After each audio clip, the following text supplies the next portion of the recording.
এখন থেকে আপনার প্রিয় সিরিয়ালগুলো ফ্রিতে দেখুন এক্সক্লুসিভলি শুধুমাত্র সান নেক্সটে। এখনই অ্যাপ ডাউনলোড করুন।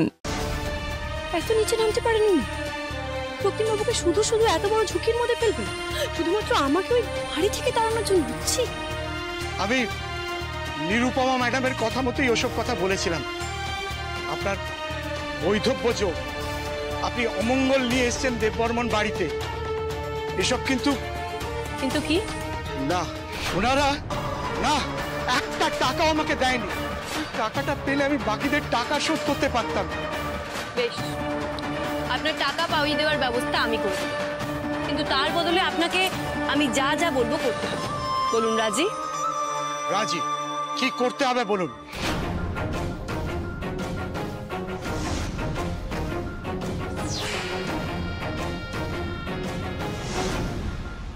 এরপর যদি পালানোর চেষ্টা করেছেন তাহলে আপনাকে পুলিশের হাতে তুলে দিতে আমি একবারও ভাববো না। না না, আমি পালাবার চেষ্টা করব না। শুনুন ম্যাডাম, পয়সার জন্য আমি সব করতে পারি। আপনি যা বলবেন তাই আমি করব, আপনার কথা মতো আমি চলবো। বুঝলাম, এখন যান, আপনি ঠিক সময় পৌঁছে যাবেন। যান।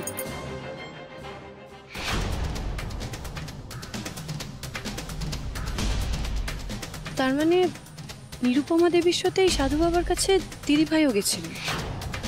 তাহলে কি দিদিভাই জানতেন যে নিরুপমা দেবী ওনার আসল মা না? নাকি না বুঝেই আমাকে শুধু বাড়ি থেকে বের করার জন্য এভাবে নিরুপমা দেবীর সাথে হাত মিলিয়েছেন? ঋষভ, তুই আমার পারমিশন না নিয়ে কি করে আর্যকে পুরো সাইনিং অথরিটিটা দিয়ে দিলি? কেন? ওয়াই? আরে কেন, এতে ভুল কি আছে? পুরোটাই ভুল। You have done a blunder. বিশাল বড় ভুল করেছিস। তুই জানিস না কত বড় ভুল করেছিস। এই দেখো, ব্লান্ডার কেন হতে যাবে? ওটা তো আর্য। আর তাছাড়া মা আমাকে বলেছিল, সেই জন্যই আমি। মা কি বলেছিল তোকে? মা বলেছিল, জানো মা, সেদিন অফিসে গেছিলাম, মিটিং ছিল, কি ভাগ্যিস আর্য ছিল, তা না হলে আমাদের প্রচুর লস হয়ে যাচ্ছিল। মানে ও বাড়িতে এসে অবশ্য বলেছিল মিটিংটা আমি সামলেছি, কিন্তু অ্যাকচুয়ালি মিটিংটা ওই সামলেছে। সত্যি ছেলেটা না খুব কর্মঠ, জানিস তো। এই যে আমি বেঁচে আছি সেটা কিন্তু ওই আর্যর জন্য। কিন্তু দেখ বাবা, ওর জন্য আমি কিচ্ছু করতে পারিনি, আর কোনোদিন যে করতে পারবো সেটাও জানি না। আমার তো কোনো সামর্থ্য নেই না। তাই বলছিলাম বাবা, মানে তুই তো আছিস, মানে তোদের মানে কাজের জায়গায় ওকে যদি একজন করে নিস, মানে ওই কি বলে না, শেয়ার হোল্ডার। হ্যাঁ, সেটা তো করতেই পারি, কিন্তু ওই ভাইদা ও তো অসুস্থ না, তুই তো আছিস, মানে তুই যদি দেখ না বাবা, দেখ না, লক্ষ্মী বাবা আমার। ঠিক আছে, ফাইন, আমি দেখে নিচ্ছি। অবশ্য আমি শিওর ভাইদা যদি জানতে পারে আমি আর্যকে এই দায়িত্ব দিয়েছি, ভাইদা খুশি হবে। আমি দেখছি। দেখ, মা আমাকে যা বলেছে আমি তাই করেছি, অ্যাজ সিম্পল অ্যাজ দ্যাট। ওকে ওকে ওকে, যা হয়ে গেছে সেটা তো আর রিভার্স করা যাবে না। তুই একটা কাজ কর, এখন ঝাড়া হাত পায়ে বসে থাকলে চলবে না। ওকে, ডু সাম জব। যা যা যা যা যা যা যা বলছি। হ্যাঁ মিস্টার ঘোষ, যেটা বলছিলাম যে এই আর্য, ওর ব্যাপারে সব খুঁটিনাটি খবর লাগান আপনি। এর আগে ও কোন কোম্পানিতে চাকরি করত, আদৌ সেই কোম্পানিতে চাকরি করত কি করত না, ওর অ্যাসোসিয়েটস কারা কারা আছে, কাদের সাথে ও মিশতো, ওঠা বসা কাদের সাথে ছিল, ওর বন্ধু বান্ধব কারা, কোথায় যেত আসতো, এভরিথিং, প্রত্যেকটি মাইনিউট ডিটেলস আমার চাই। Is that clear mister Ghosh? একদম ঠিক আছে, আমি খোঁজ খবর নিচ্ছি। ইউ মে লিভ নাও। ওকে। তুমি যে ধীরে ধীরে সবটা নিজের হাতের মুঠোয় করতে চাইছো, সেটা আর কেউ বুঝুক না বুঝুক আমি বেশ ভালোই বুঝতে পারছি আর্য, কিন্তু আমি থাকতে তোমার ইচ্ছে কোনোদিনও আমি পূরণ হতে দেব না। তবে আমার শুধু একটা জিনিসই খটকা লাগছে, এইসবের সাথে মা কেন জড়িয়ে আছে?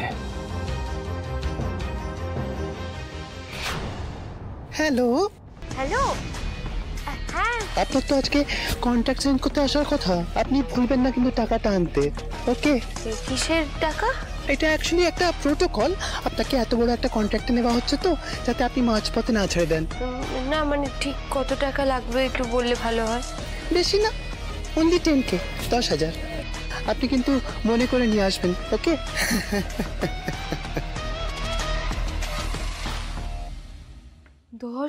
টাকা? হায় ভগবান, এখন আমি 10,000 টাকা কোথা থেকে পাবো? আমি তো সব টাকা শপিং করে উড়িয়ে দিয়েছি। কার থেকে চাইবো? এসবের থেকে চাইবো না, ও মনে হয় দেব।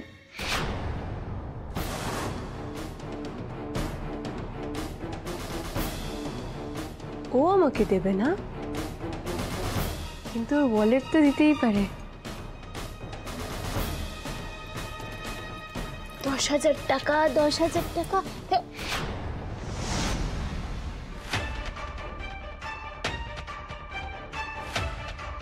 ওয়াও,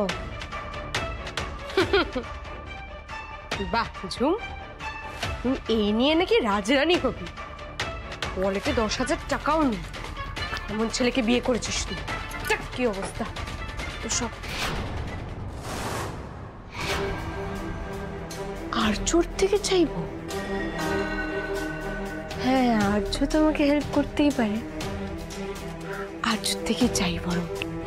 আসবো?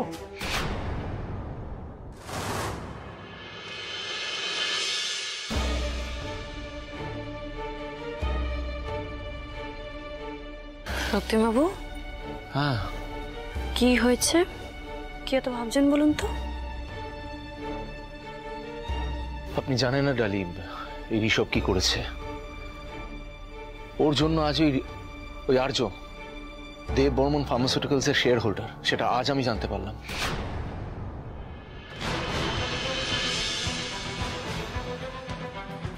অলোক নিরঞ্জন,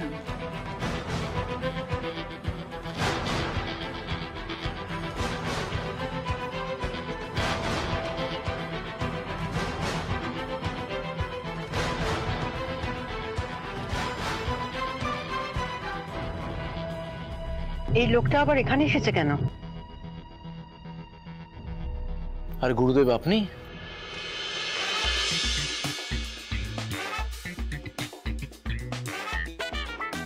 আসতেই হলো বৎস।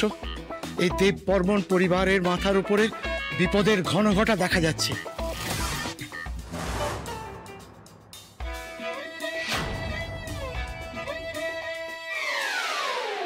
আমি তাই না এসে থাকতে পারলাম না।